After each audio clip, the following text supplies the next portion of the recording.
You are about to hear something the British government fears deeply you will discover. Because while Starmer tries to pose as the UK's commander, there is one man, a prince, who is quietly reshaping the country's structures in ways so powerful that even political veterans tremble at the sound of his name. And pay attention, this is not gossip, not speculation, not exaggeration. It is the kind of raw, silent, devastating influence that happens far from the cameras, yet shapes decisions, kills bills, and leaves ministers utterly paralyzed. And if you're new here, brace yourself. What I'm about to reveal exposes a power struggle the mainstream media would never dare to show. The mere fact that you're hearing this already puts you ahead of millions, because the game is being played in the shadows.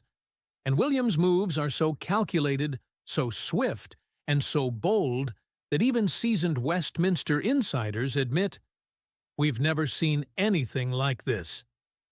And it all starts with an obscure, technical mechanism buried in bureaucratic papers that the public has never even heard of. Prince's consent. It sounds harmless. It sounds dull. But it is one of the UK's most potent political weapons. And here's the most staggering part. William is already using it. Before any bill reaches Parliament, before it becomes a debate, before it makes headlines, before it faces opposition, it lands first, on William's desk. There, alone, away from the people, away from public scrutiny, the prince can review, question, demand changes, and return the document with notes that send ministers into sheer panic. None of this can be challenged in public. It would spark a constitutional crisis. None of this can be refused. It is required by law. And Starmer knows that every time a document returns from Kensington with comments, he is being challenged by someone who cannot be sacked, replaced, or pressured.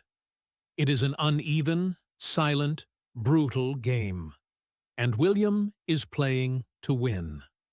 And what terrifies Downing Street the most is that this is just the surface. Because while Starmer is trapped in endless meetings, reports, committees, votes, budget adjustments, and all that worn-out political theater, William is building something far greater and far more efficient than any modern government.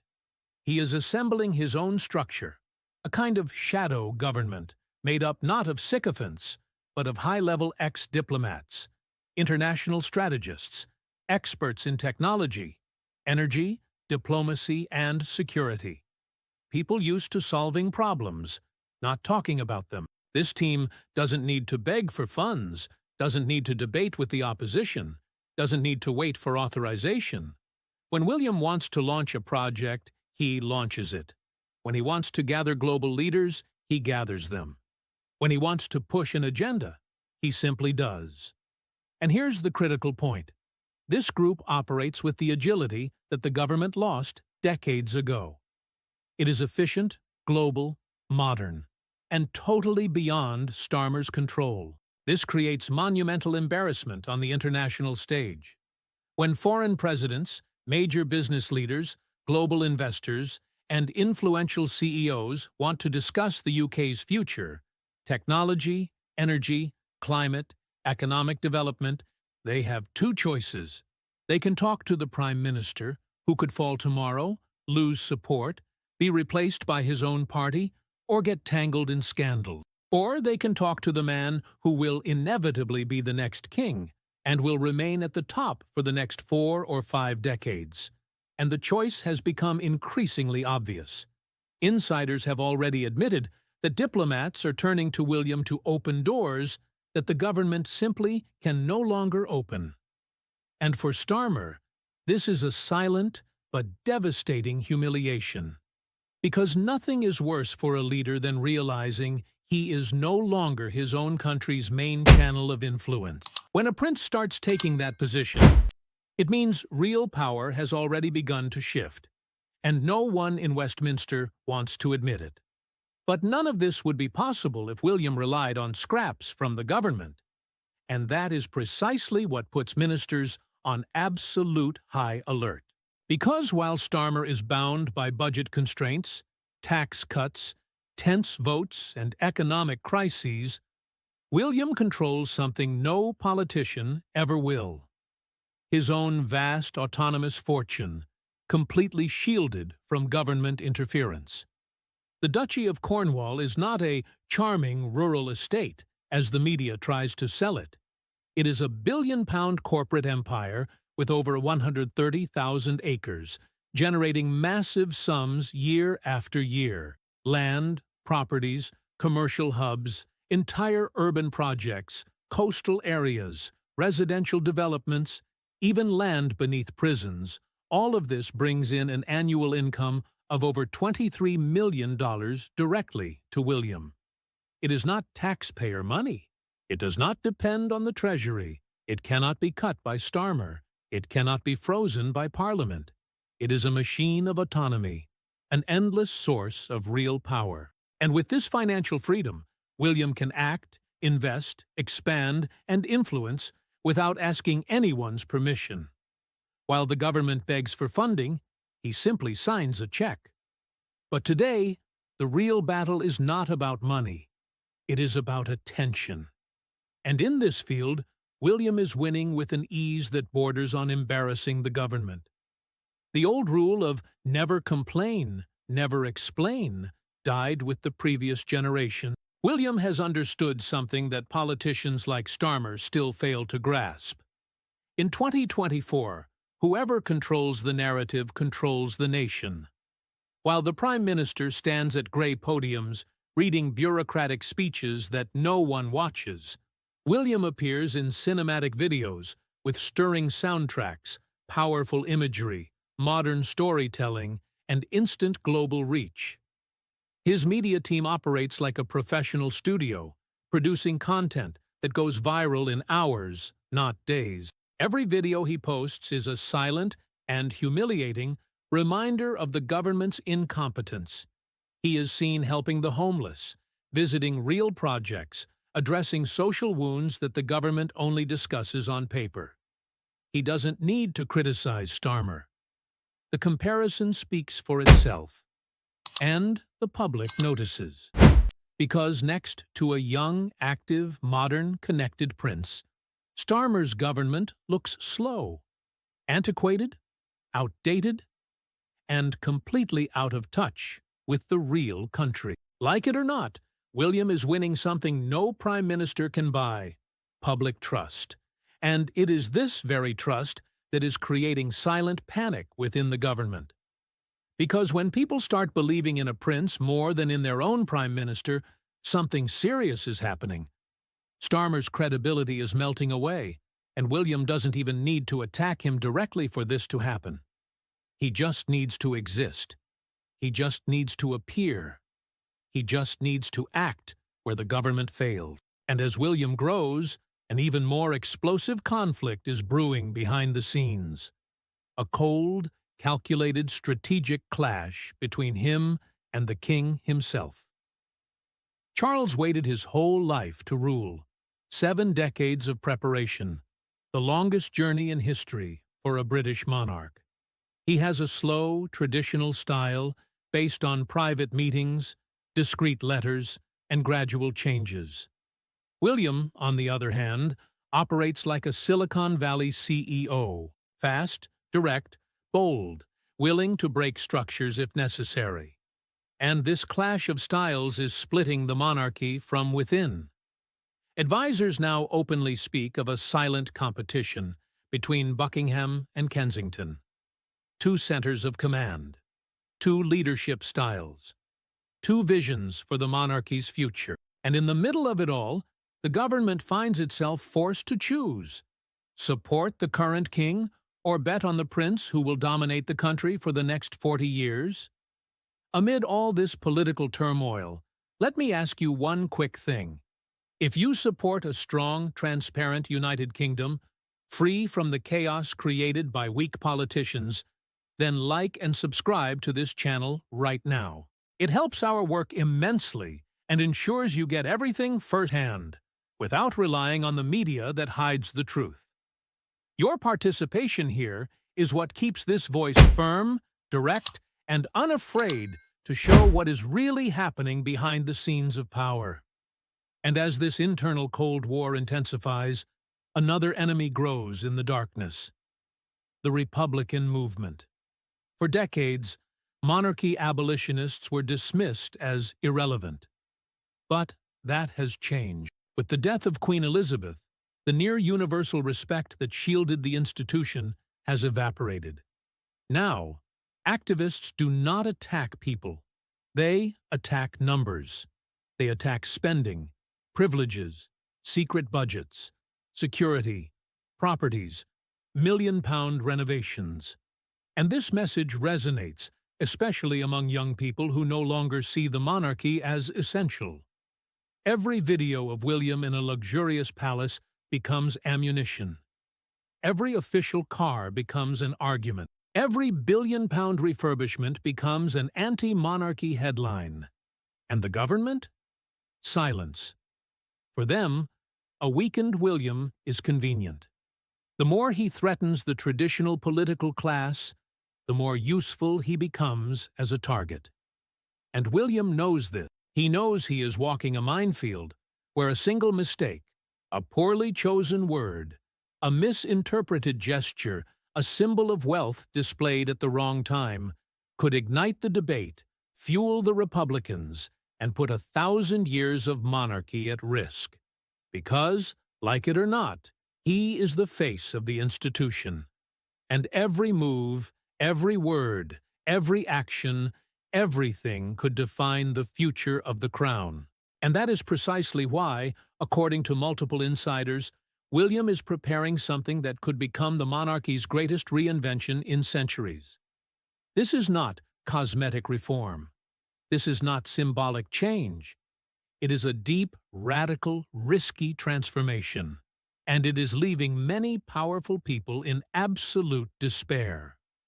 William wants to cut historical privileges, reduce the monarchy to its core, and eliminate all the dead weight living off the taxpayer. Distant cousins, dependent aristocrats, people who enjoy the monarchical machine without giving anything in return, all of them, insiders say, are about to lose their positions, apartments, cars, security, and status. And they know it. They have already pressured the king, tried to block the changes, created internal friction. But William shows no signs of backing down.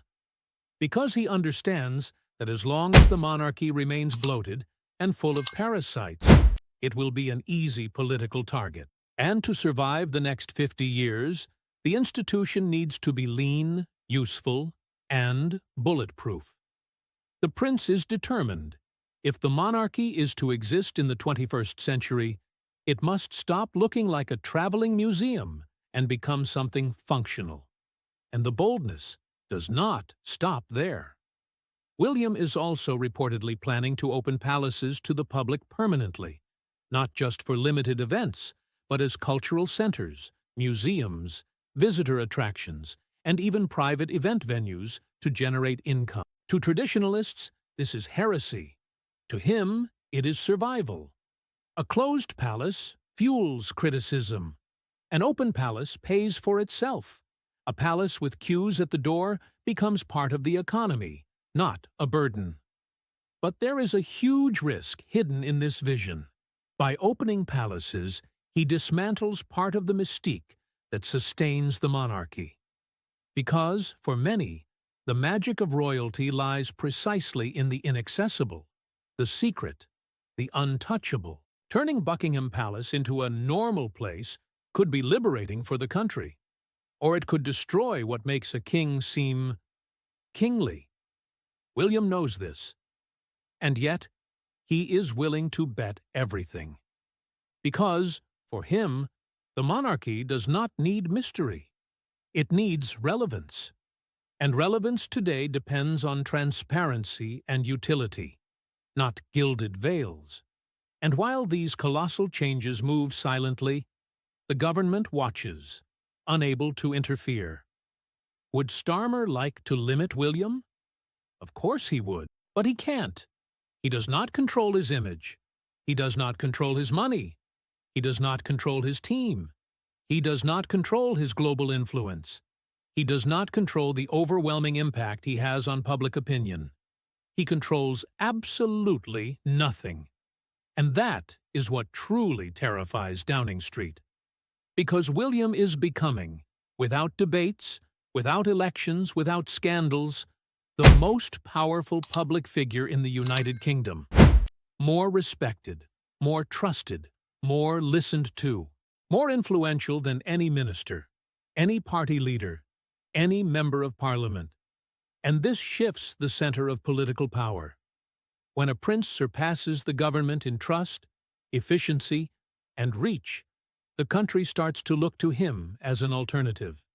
And that is the worst nightmare of any weak government, losing relevance to someone who does not even seek official power. Now, tell me in the comments, from which part of the UK or the world are you watching this video? I want to see how far this strong, patriotic community reaches. Your comment helps the video go even further and strengthens this movement fighting for a fairer, more transparent country. And this is where we reach the most critical part of this story. The crossroads that will define the UK's future for generations. William walks a razor-thin line, a sharp blade that separates two completely opposite destinies. On one side, he could become the most influential and transformative monarch of the last 100 years, modernizing the institution, bringing it closer to the people, cutting excess, opening doors, and rebuilding the relationship between royalty and nation.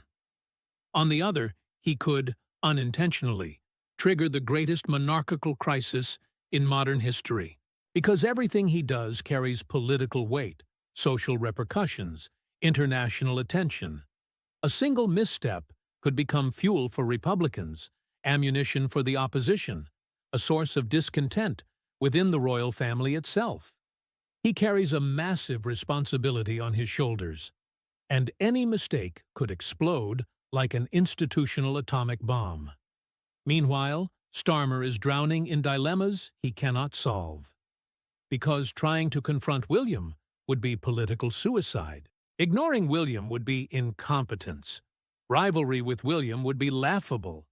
And yet, Starmer can do nothing but watch his space shrink, his authority erode, his image crumble. Worse still, every time the media tries to praise the Prime Minister, a new video of William helping someone, talking to young people, working on real causes emerges. And the comparison destroys any government effort. Downing Street tries to project strength, but only conveys weakness. William, on the other hand, projects exactly what a country in crisis wants to see: action, clarity, stability, presence. And for a government with fragile popularity, this is more dangerous than any parliamentary opposition, because, in the end, what is happening now is not just a dispute between a politician and a prince. It is a struggle between two models of power. On one side, an exhausted, worn-out, disconnected political class, increasingly discredited by the public. On the other, a prince who is reinventing the role of the monarchy before the world's eyes. Fast, strategic, bold, modern, and dangerously efficient. What William is building today could become the foundation for a new kind of leadership in the UK. Or it could provoke an unprecedented institutional earthquake. But one thing is certain. The center of British power is shifting. And Starmer feels it. The politicians feel it. The media feels it.